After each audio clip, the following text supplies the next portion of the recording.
दोस्तों, अंधेर नगरी चौपट राजा वाला कहावत आप लोगों ने जरूर सुना होगा और आज यह कहावत बिहार सरकार शिक्षा विभाग पे पूरी तरह सटीक बैठता है। जी हाँ दोस्तों, बिहार अब एक ऐसा राज्य हो गया है जहाँ पर कोई नियम नहीं है, कोई कानून नहीं है। जो यह तानाशाही सरकार कर दे वही सही है। आपके पास कोई अधिकार नहीं है, कोई राइट नहीं है। सरकार जो कहे वो सही, जो गलत वो गलत। इस सरकार के पास पूरा अधिकार है कि आपके भविष्य को अंधेरे में ले जाए और आपकी जिंदगी बर्बाद कर दे। दोस्तों देखिए, आप लोग को पता है कि 6 फेज को खत्म करना था जल्द से जल्द, ताकि 7th फेज का नोटिफिकेशन माध्यमिक उच्च माध्यमिक के लिए अगस्त में लाया जा सके।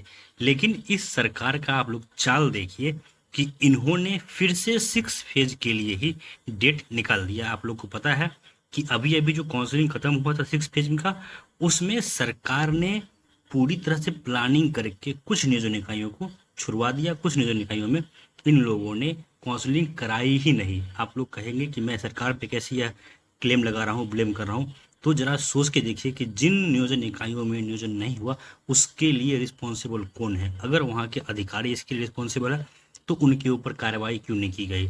अगर वहाँ पे कोई अधिकारी नहीं था तो जब आप लोगों ने बाद में वहाँ के लिए अधिकारी नियुक्त किया, आप लोग वहाँ पे अधिकारी 5 दिन पहले नियुक्त क्यों नहीं कर सकते थे। यानी कि पूरी तरह से एक सुनियोजित प्लान के तहत कुछ नियोजन इकाइयों को छुड़वाया गया, ताकि इसी के बहाने फिर बाद में इस बहाली को लंबा आगे खींचा जाए। आप लोग को पता होगा कि कल ही 6ठे चरण को लेकर बिहार सरकार शिक्षा विभाग में एक मीटिंग रखी गई थी। और मैं आप लोग को स्पष्ट तौर पर बता दूं, आप लोग भी समझ सकते हैं कि जब भी बिहार में शिक्षा मंत्री जी या फिर शिक्षा विभाग के अधिकारियों का मीटिंग होता होगा तो उस मीटिंग में क्या होता है मैं आपको बता दूं। शिक्षा मंत्री जी बैठते हैं और सीधे सीधे यही कहते होंगे कि अब बताइए कि कौन सा बहाना लगा करके अब बहाली को फंसाया जाए। क्योंकि जब भी मीटिंग होती है, हर मीटिंग से कोई ना कोई एक नया टेक्निक निकाला जाता है ताकि बहाली को लंबा आगे खींचा जाए।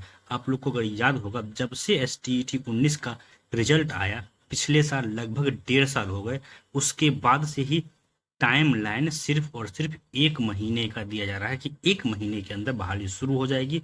जून में रिजल्ट आया, पूरा साल आपका 2021 निकल गया।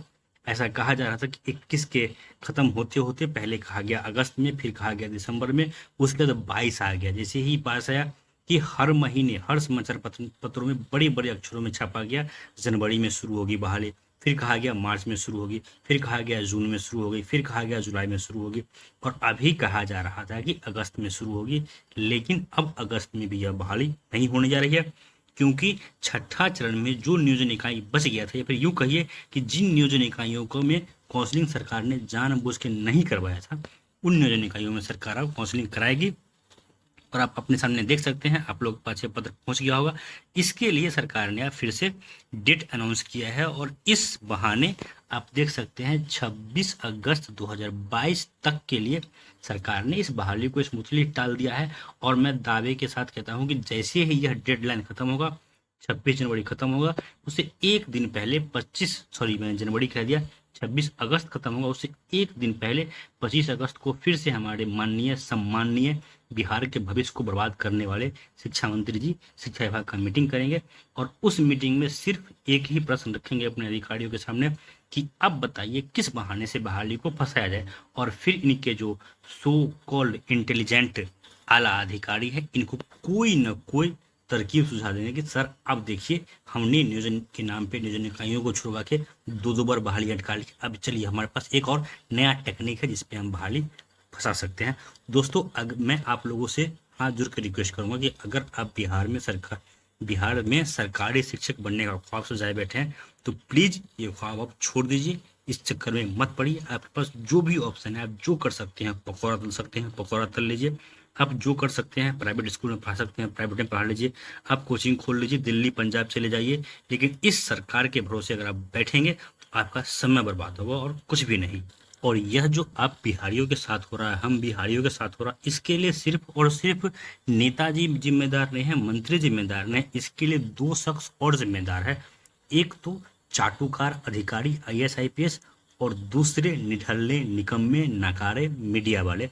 क्योंकि जो आईएएस अधिकारी हैं वो सिर्फ और सिर्फ नेता मंत्री के चाटने में लगे रहते हैं। जो मंत्री जी ने कह दिया, सही हो गलत हो, जी जान से लग जाते हैं उसको सही प्रूफ करने में। और इस राज्य की या फिर यूं कह लीजिए इस देश का जो मीडिया है उससे नीच और उससे घटिया स्तर का इंसान इस धरती पे कोई नहीं होगा। अभी देख सकते हैं आप लोग बिहार में हजारों हजार की समस्या, लेकिन इस निकम्मी और नीच मीडिया को सिर्फ और सिर्फ एक ही मुद्दा दिख रहा है। महीनों से लगे हैं कि आरती को किसने मारा, छोटू को किसने मारा, आरती कहाँ से छोटू को बुला के लाई। अरे बेवकूफ़ हो, बेशर्मो, इससे बिहार का समस्या का समाधान नहीं निकलेगा। और रही बात इस राज्य का जो विपक्ष है वो भी बहुत ही निकम्मी है। विपक्ष को सिर्फ और सिर्फ बिहार में जातिवाद दिखता है और बिहार में दारू दिखता है और कोई समस्या नहीं दिखता। बेरोजगारी इस राज्य के लिए, इस देश के लिए कोई समस्या नहीं है। इसीलिए मैं फिर से आप लोगों से निवेदन करूंगा कि अगर आप ख्वाब सजाए बैठे हैं कि आप बिहार में सरकारी शिक्षक बन सकते हैं तो ये ख्वाब कृपया करके इसको छोड़ दीजिए और आपके पास जो भी ऑप्शन है जो आप कर सकते हैं वो कीजिए, क्योंकि ये सरकार आपको जॉब नहीं देने वाली है।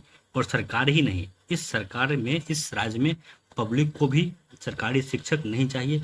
इस राज्य में जो बच्चे हैं उन्हें भी स्कूलों में शिक्षक नहीं चाहिए।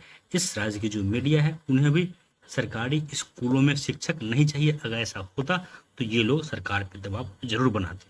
दोस्तों इस वीडियो में इतना ही। और अभी तक जिन लोगों को ये समझ में नहीं आया है कि मेरा गुस्सा क्यों है, तो आप लोग जान लीजिए कि जो 6 फेज 30 तारीख को खत्म होना था, ये 6 फेज माध्यमिक उच्च माध्यमिक अब और 1 महीने के लिए बढ़ गया है। और देखिए 1 महीने के लिए ही हमेशा बढ़ता है, कभी ऐसा नहीं हुआ है कि सरकार ने इसको 2, 4, 6 महीने के लिए बढ़ाया होगा। पिछले 2 सालों से यह बहाली सिर्फ और एक महीने करके ही सरकार इसको टालती आई है। और ये आगे कब तक टलता रहेगा, ये जो अनंत प्रक्रिया है टालने की, कुचक्र चलाया है सरकार ने, कब तक चलता रहेगा इसका कोई लिमिट अब नहीं है। दोस्तों इस वीडियो में इतना ही, धन्यवाद।